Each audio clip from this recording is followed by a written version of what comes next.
My name is Anna Miti, and I officially welcome you to the program, The Big Question. As I mentioned earlier today that we're talking about democracy and development. So with me in the studio, very distinguished guest. He's been all over the world, having been traveling in more than 101 countries, where he gets to talk about this issue and others.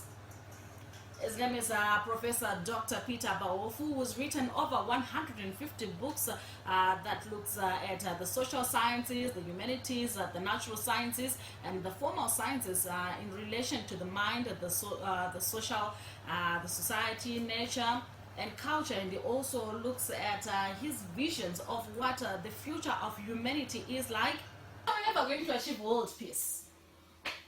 Today on the news that Trump had said that you know what, Iraq was better off when Saddam was there, and is now saying I think Libya could have been better off when Muammar Gaddafi was there because people lived better.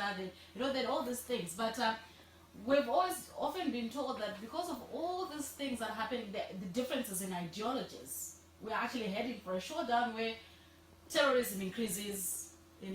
We might actually have an apocalypse, something of that sort.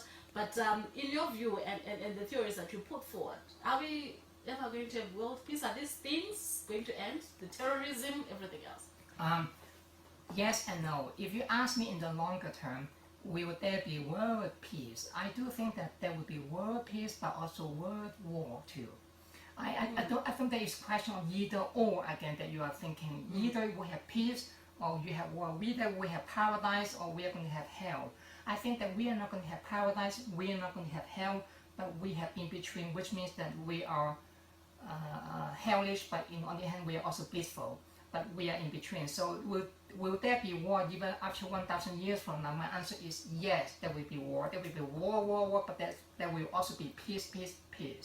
Now, Professor Dr. Peter Baofu is an author, a scholar, and many things, and he was here to answer the big question that we had for you this evening.